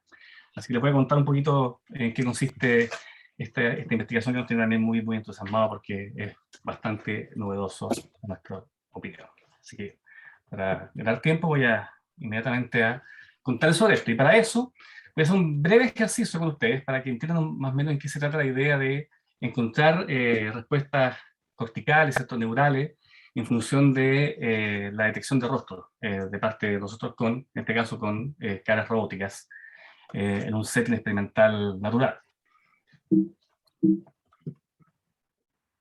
Entonces, exactamente, quiero mirar esta imagen, para que vamos hace un tiempo cuando era más joven. Así a simple vista, les pregunto a cada uno de ustedes, no hay que responder en el chat, pero lo pueden ver, si ven grandes diferencias o alguna diferencia entre estos dos rostros que se están observando de manera invertida. Así los voy a dejar unos minutos para que miren si encuentran grandes diferencias o alguna diferencia, o no encuentran ninguna. Probablemente, al igual que yo y la mayoría de ustedes, Si uno mira esta imagen invertida, no hay grandes diferencias a la vista, pero sin embargo, si la pongo acá, ¿qué ven ahí? ¿Ven diferencias? Son evidentes las diferencias, no tomó más de un segundo detectar que la imagen de la derecha está deformada en función de la izquierda. Lo curioso de esto es que estas dos imágenes que están viendo ustedes es exactamente las mismas que están acá. Y no son ningún truco, son exactamente las mismas, simplemente que aquí están invertidas y aquí están no invertidas. Y las diferencias son notables. Me voy a poner nuevamente para que ustedes se convenzan solos. ¿Ven? Ahí están las imágenes. Y nosotros pareceríamos no notar grandes diferencias. Pero si vamos acá, es evidente la diferencia entre la imagen de la derecha con la izquierda. Bueno, la pregunta es qué es lo que pasa aquí. Y este es justamente el punto con el que quiero iniciar esta presentación. Ciertamente hay un área del cerebro que está especializada en reconocer rostros. Típicamente es un área que está en la corteza ventral, cerca del... O sea, de hecho es parte de la corteza occipital, lo que se llama el área fusiforme de rostros. Se conoce de esa forma porque es un área específica y particular que está especializada en reconocer rostros. Eso pasa en los seres humanos. Tenemos una gran habilidad que está dada evolutivamente para poder rápidamente, en algo así como en 100 milisegundos, reconocer un rostro de lo que no es un rostro, ¿no? Esta imagen que está pintada en celeste es parte de esa área que está especializada en ver rostros. Hay otras áreas que están especializadas en ver formas, en lugares. Está el área pericorpal de lugares, que por ejemplo es cuando uno tiene que reconocer objetos, etc. Pero nosotros estamos fuertemente especializados para reconocer rostros. Y eso ya se conoce hace mucho tiempo en investigación en neurociencia, en particular se está usando técnicas de resonancia magnética funcional y de electrofisiología. Y justamente en esta última área se ha estudiado ya hace mucho tiempo, ¿cierto? Creo que este es uno de los componentes más importantes investigados en neurociencia cognitiva, es cómo actividad eléctrica cerebral logra identificar a partir de esta fuente en el área occipital unas señales en particular que distingue entre rostros versus objetos. Cuando ustedes, por ejemplo, ven un rostro, por ejemplo, como el de Elvis Presley, versus un paraguas, como un objeto, ¿cierto?, que está allí, lo que va a ocurrir es que hay una reflexión en unas señales eléctricas que viene de esta fuente del giro fusiforme, en particular del área fusiforme de rostro. Es una actividad neural que viene de la corteza occipital, principalmente lateralizada hacia la derecha. Lo que ocurre es que se ve una onda que se deflecta fuertemente cuando se ven rostros versus objetos, ¿ya? Eso es lo que es un componente que se conoce y se ha estudiado durante muchísimo tiempo y ha sido parte de la investigación en neurociencia cognitiva. Son parte de los potenciales evocados relacionados a eventos, y este componente se llama N170. ¿Por qué se llama N170? Porque es un componente eléctrico cerebral que se encuentra más o menos entre los 130 milisegundos y los 200 milisegundos. En esa ventana de tiempo es cuando el cerebro logra detectar de manera muy automática cuando está viendo un rostro versus está viendo un objeto. Entonces es muy interesante ese marcador cerebral que se estudia mucho en este ámbito, en esta disciplina. Hay otros, digamos, marcadores que son como lo opuesto, el BPP, que es el Vertex Positive Potential, que es básicamente la parte invertida de este mismo potencial que tiene la misma fuente, y que básicamente hace lo mismo detectar rostro versus objeto. Y se ha utilizado en distintas series experimentales, también para detectar diferencia entre endogrupo, exogrupo, también para reconocer palabras familiares, menos familiares, etc. Hay una serie de otros usos, pero en particular, principalmente este tipo de marcador lo que hace es detectar rostros, ¿ya? Básicamente es eso. Bien, la pregunta es entonces, ¿qué ocurre cuando vemos el rostro de un robot? Esa es la pregunta que nos lleva al siguiente nivel. Y bueno, hay investigación que ha realizado algo sobre esto, pero quiero decir una cosa, en particular esa investigación que no es tampoco tan abundante, y viene más o menos del 2007, 2010 en adelante, no antes que eso, lo que ha hecho es justamente mostrar rostros de robot, pero en una pantalla de computador, a modo de una figura, ¿bien? Y eso no se ha hecho en particular en settings naturales, y esa es justamente la novedad de este estudio.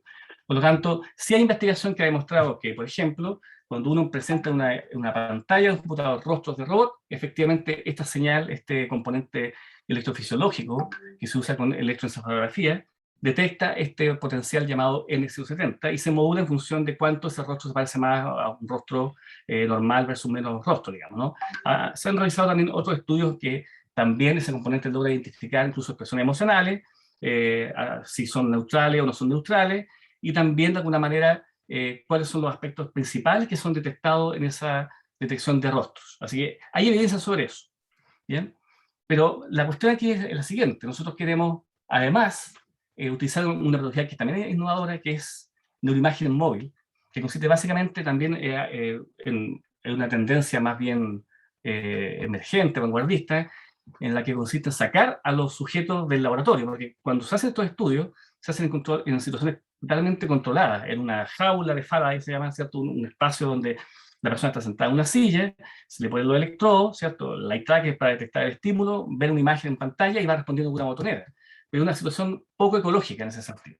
Y a través de estas nuevas tecnologías que cada vez han ido siendo más económicas y más accesibles, lo que se logra realizar ahora es que las personas salgan del laboratorio, se puedan mover y a su vez, y a través de ese movimiento, en un espacio natural, puedan detectar estos estímulos y ver cuáles son los correlatos cerebrales que se encuentran detrás de esta perspectiva.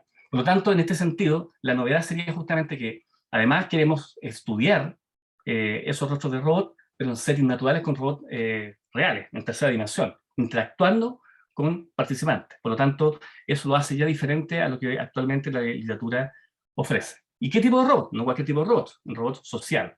En este caso vamos a trabajar con un robot que se llama Cima, que es un robot que se ha fabricado aquí en Chile y que tiene varias, digamos, peculiaridades en términos de su interacción con personas.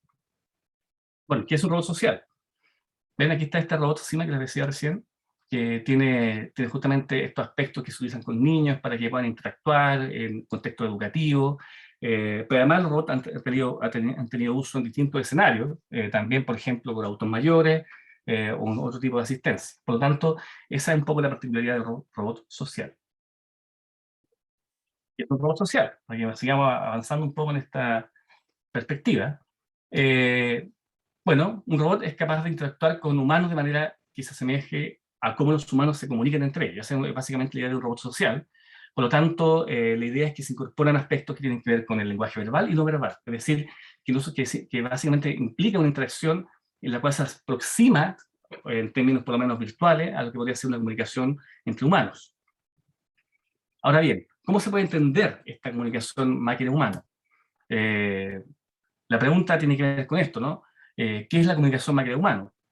Y principalmente la creación de significados entre humanos y máquinas y el estudio de estos significados y los aspectos que están relacionados a ellos. Es decir, se busca una interacción que además incorpore al robot, no solamente como un objeto, sino como un sujeto de interacción, básicamente. Esa es la lógica que está ahí.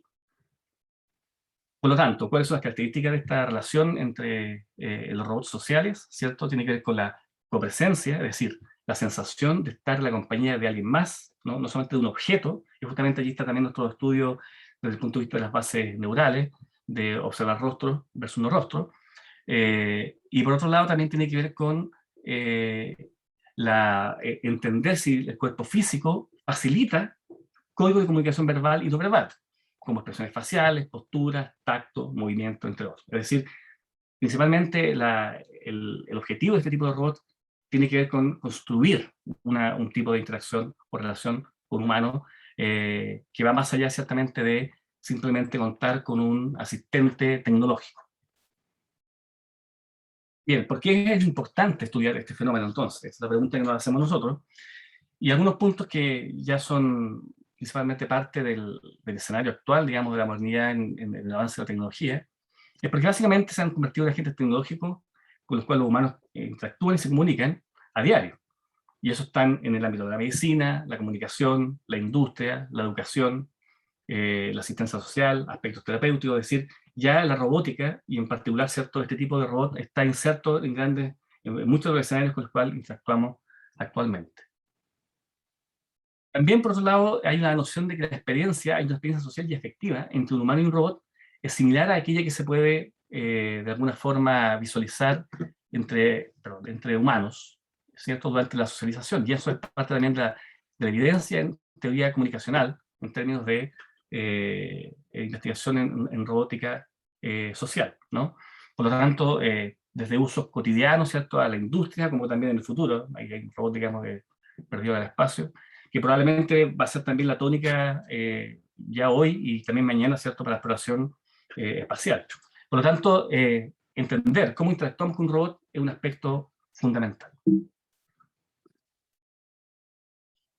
Fíjense que aunque esto está presente en la literatura, así todo ha sido escasamente investigado hasta el día de hoy de manera empírica y mucho menos, por ejemplo, con un enfoque interdisciplinario, donde podamos de alguna forma conjugar distintas experticias o áreas de conocimiento para responder de manera simultánea a estas preguntas. Y en particular, en este caso, en este proyecto, tiene que ver con los escenarios ecológicamente válidos. Por eso, la idea es llevar el robot fuera de la sala del laboratorio y que podamos estudiarlo, ¿cierto?, en interacción real entre, por ejemplo, personas y este robot. En este caso, por ejemplo, que serían probablemente escolares.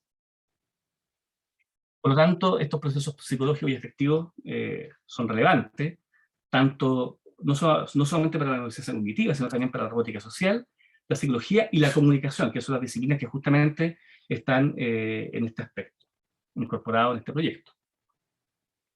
¿Cuáles son nuestros objetivos de este estudio entonces? En resumidas cuentas, ¿cierto? De alguna forma queremos determinar si mirar la cara de un robot social evoca justamente estos potenciales eléctricos cerebrales, ¿cierto?, que tienen que ver con este componente neural, de manera similar a cuando uno ve un rostro humano durante una interacción social natural. Esa es la particularidad. Ya sabemos que hay evidencia que esto ocurre cuando vemos una imagen 2D, ¿cierto?, una pantalla. Pero no sabemos qué tanto ocurre o cuál es la intensidad de esa modulación cuando está sucediendo en un escenario natural. Vamos a examinar entonces la latencia de este componente que se elicita por las caras humanas versus robótica. Queremos comparar justamente en un escenario en el cual va a interactuar, por ejemplo, va a haber un niño interactuando con un robot. Este niño va a tener electrodos, digamos, sobre el cuero cabelludo, que son móviles, además de un eye tracker para poder fijar la mirada y poder de alguna forma marcar los estímulos cuando se está mirando, por ejemplo, el niño cuando mira el rostro del robot, o cuando mira el rostro del confederado, que va a ser la persona que va a estar interactuando en este escenario. Y también va a tener otras condiciones de control, que va a mirar también un cuerpo de un robot, para poder distinguir entre objeto, rostro de robot y rostro de persona humana. Además de eso, vamos a tener otro setting de control, en que de alguna forma, esta misma experiencia la vamos a llevar a la sala tradicional, digamos, a la pantalla típica del laboratorio, para poder de alguna forma comparar qué ocurre a nivel cerebral cuando estamos realizando esta misma tarea de manera tradicional, típica en una pantalla, versus cuando estamos interactuando con un robot en un escenario real. También queremos de alguna forma explorar, digamos, la expresión de emociones, sobre todo porque CIMA tiene la ventaja de que es un robot en la cual está impreso en 3D y se le adapta un smartphone, y en ese smartphone lo que ocurre es que el robot expresa emociones, ¿ya? Tiene un rostro dinámico, a diferencia de muchos otros robots que no hacen ningún movimiento de sonrisa, o de estar enojado, o de estar serio. Y este robot sí lo hace. Entonces, también queremos explorar si efectivamente a nivel cerebral se modulan, por ejemplo, la detección de emociones a través del rostro del robot. Se ha dicho de paso, también hay evidencia previa, en estudios, digamos, controlados, mirando una pantalla, que imágenes que son de tipo cara de robot que expresan emociones, sí hay componentes cognitivos que de alguna forma detectan esas emociones positivas o negativas. Hay distintas formas de hacerlo, hay asimetría interhemisférica, puede ser una técnica, o puede ser algún tipo de potencial de latencia lateral, en fin, eso tenemos que explorar un poco más porque va a ser parte de la indagación. No es el objetivo principal del estudio, pero sí eso nos lleva, por ejemplo, de cara a seguir con la parte siguiente, que va a ser más bien trabajar aspectos de la empatía entre la relación entre un robot social y un ser humano.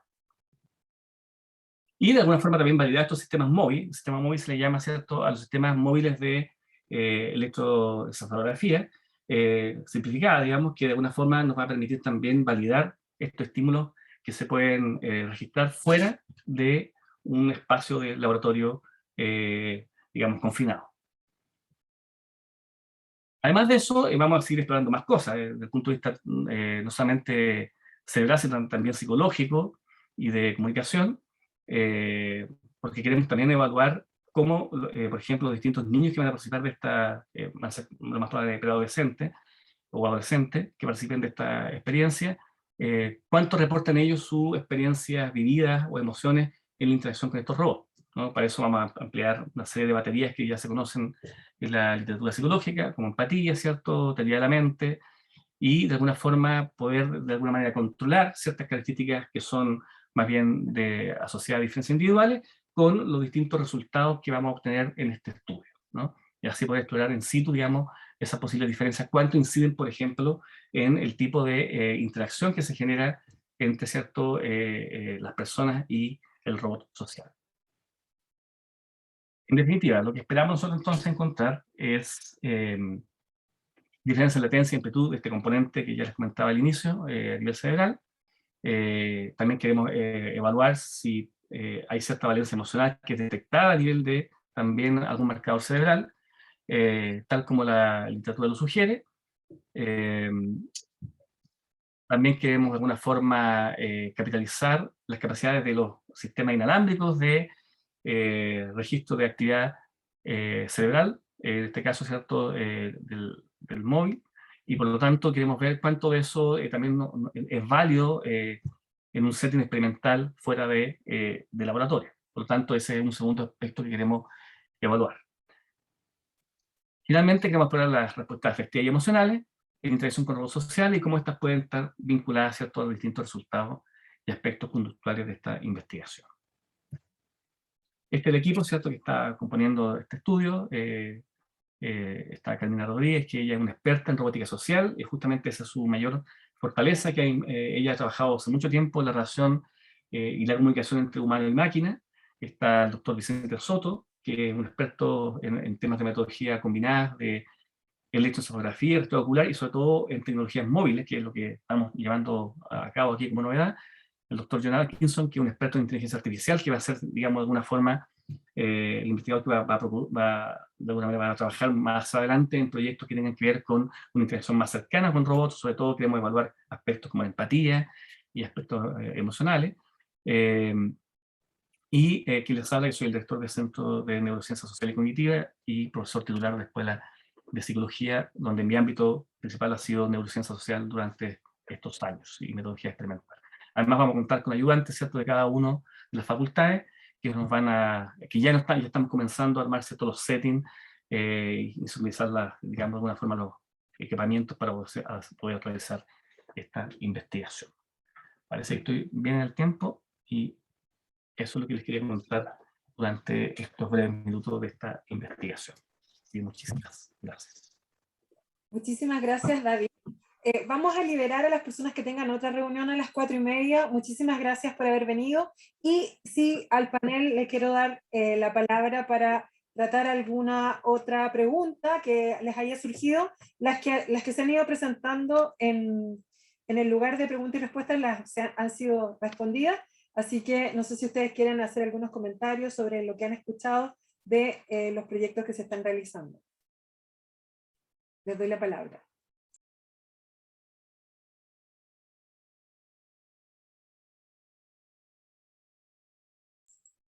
Carlos Ramírez, ¿te mueves por hablar? Habla nomás. Por favor, danos tu punto de vista.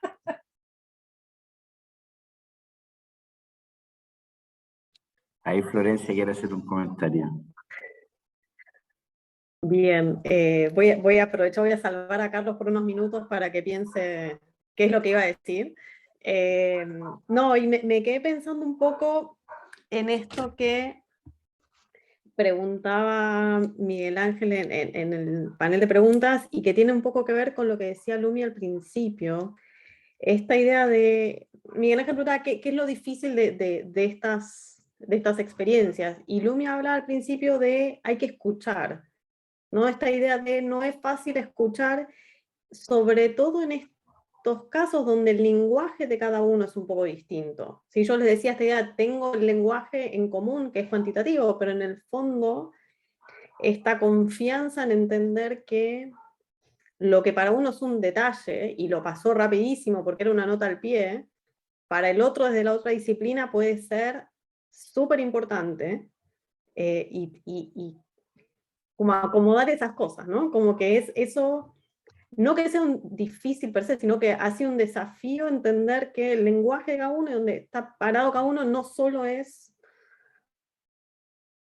como una barrera, sino que es algo que después nos hace avanzar un poquito más y entender por qué todo eso combinado es mejor que esta suma de distintas partes.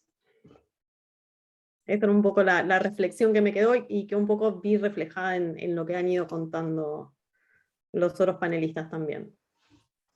Sí. Tiene que ver también con una pregunta que tenemos acá de Alejandra, que dice, ¿cómo se asegura el avance a interdisciplina respecto de la multidisciplina? Según consejo para quienes también queremos trabajar de esta forma. Saludos. Creo que tú lo has dicho muy bien, Florencia, porque cada uno en estos proyectos, bueno, estos proyectos fueron a concurso, contarles un poco también eso, y se seleccionaron precisamente los que mostraban una mayor interacción entre las disciplinas, porque la diferencia entre la multidisciplina y la interdisciplina es que acá cada uno es vital para la solución, y la solución no se encuentra si no hay un aporte desde estas disciplinas que son distintas, ¿no? Es muy distinto cuando está uno en un proyecto y dice, voy a hacer un modelo de negocio, le pregunto a un economista y lo integro en mi disciplina. Ese sería un trabajo multidisciplinar. Pero acá, como ustedes han visto, los investigadores y las investigadoras están trabajando en conjunto, como decía Florencia, y teniendo esta dificultad al principio, ¿no?, del lenguaje, que finalmente es la riqueza, porque esto es diversidad. Y esto es diversidad e integración en investigación. Por eso el valor que le vemos a este trabajo. No sé si alguien más quiere responder a la pregunta de Alejandra.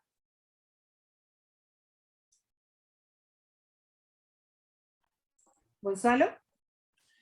No, para comentar dos cosas. Primero, que el trabajo interdisciplinario es difícil, pero no es tan difícil como, no sé, la convención constituyente, creo yo. Es más fácil que eso. Pero el tema vocabulario, nosotros teníamos una ventaja con el equipo, con Héctor y con Enrique, debo confesar, que veníamos trabajando hace tiempo, ya nos conocíamos.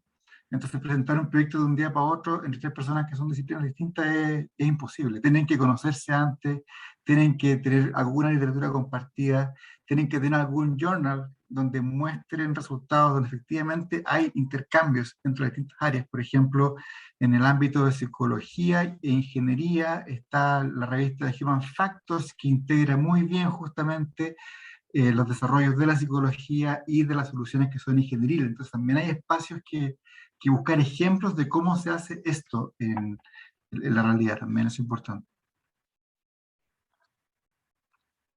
Respondiste la pregunta de Natalie, porque Natalie Casanova está preguntando cómo se conocieron los investigadores. No sé si ustedes quieren contar los equipos que son de distintas unidades, cómo se conocieron. Bueno, nosotros, entonces, perdona, nos conocíamos de antes.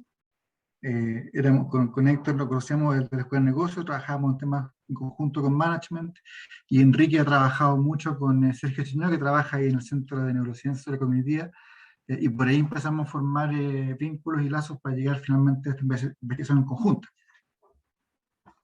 Pero random, totalmente. David. Sí, claro, quiero contar un poco la experiencia porque creo que es la que a muchos de los que estamos acá nos ocurrió. Justamente el año pasado, a través de una coordinación desde la vicerrectoría, a través de la Dirección de Investigación, se hizo una presentación de los distintos directores de investigación sobre los distintos, valga la redundancia, estudios que estaban realizando las escuelas y las facultades.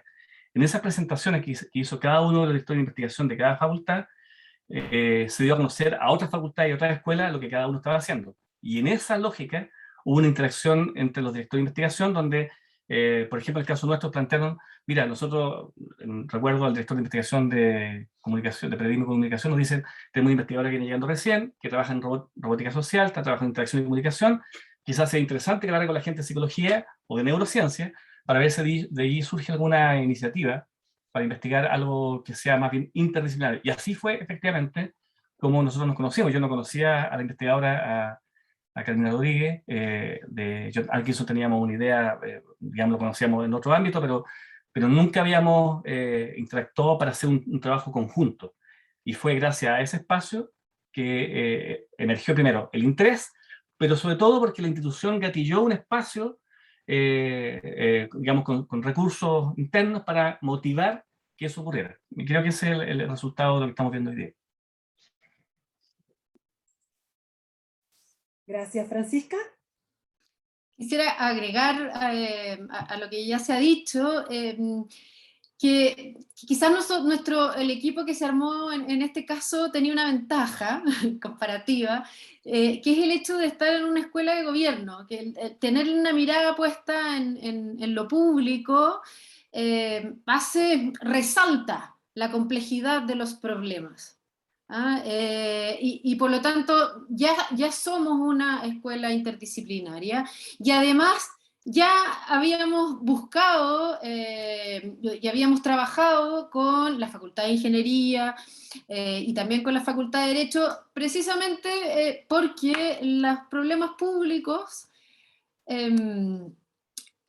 nos han obligado como grupo de investigadores a tener colaboraciones, ¿no es cierto?, de trabajo con otros y otras colegas de la universidad y bien de otras universidades. Y también quisiera comentar a la cuestión del lenguaje, que sin duda es uno como de los aspectos quizás más difíciles, al mismo tiempo que más de mayor potencia explicativa después, ¿no es cierto?, para este tipo de investigación, agregar que nos obliga a las disciplinas a esforzarnos por superar el hermetismo que muchas veces poseen los lenguajes disciplinarios, en que nos hablamos solo entre nosotros mismos. Entonces creo que eso es un desafío de la interdisciplinariedad, y que el público amplio lo va a valorar sin duda.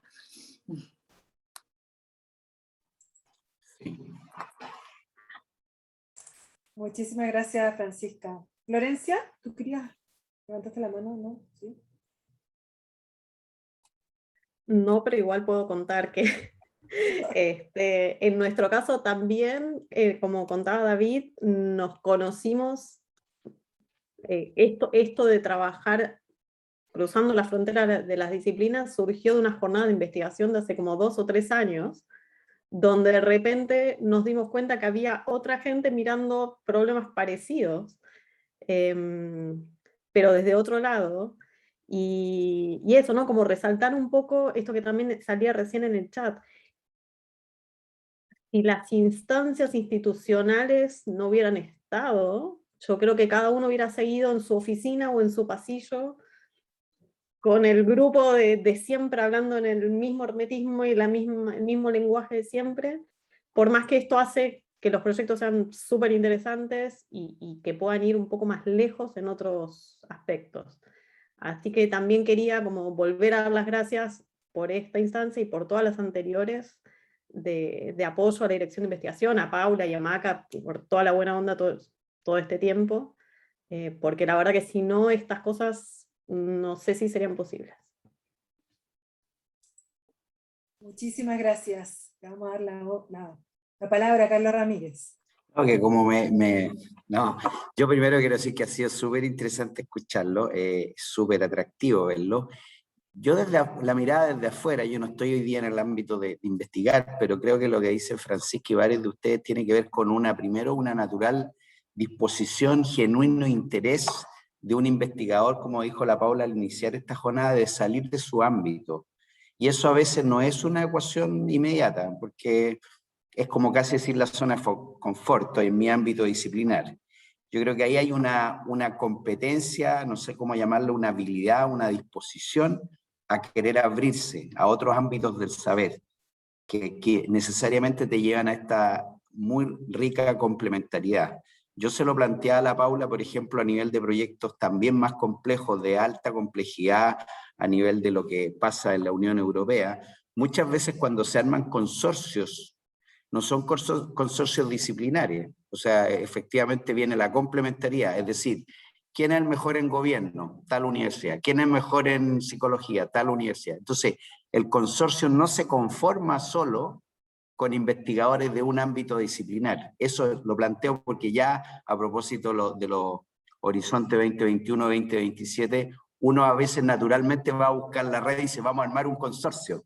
Entonces busca entre sus pares el consorcio.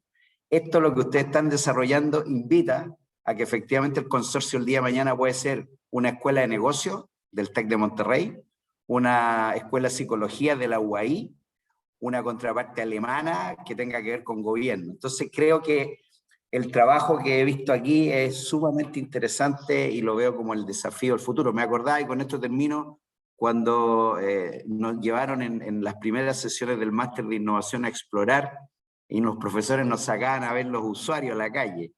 Y era súper interesante qué es lo que cada uno de nosotros capturábamos, yo desde el ámbito de las humanidades, y lo que veía al lado el de ingeniería. Y la verdad que los relatos de las bitácoras eran súper interesantes, porque cada uno veía, como ustedes lo han mostrado muy bien, el mundo de una manera absolutamente distinta. Y eso era un ejercicio de exploración de usuarios que me reafirmó esta idea de que hay que entrar por distintos lados a estos problemas complejos. Eso quería comentar. Así que muchas gracias por la oportunidad de escuchar su trabajo, que es súper interesante.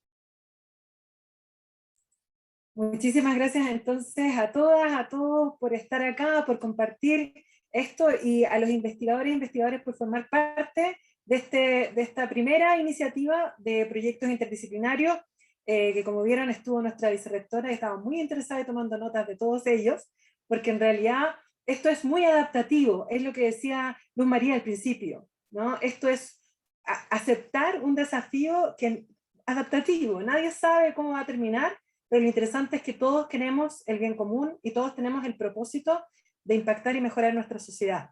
Así que muchísimas gracias, realmente estoy muy orgullosa, yo sé que Macarena y Camila del equipo también, de tenerlas a ustedes investigando en estos tipos de proyectos que, como vieron, finalmente están todos interrelacionados también. Así que muchísimas gracias a todos, a todas, y nos vemos en una próxima oportunidad. Chao, Muchas chao. gracias. Todo bien. Chao.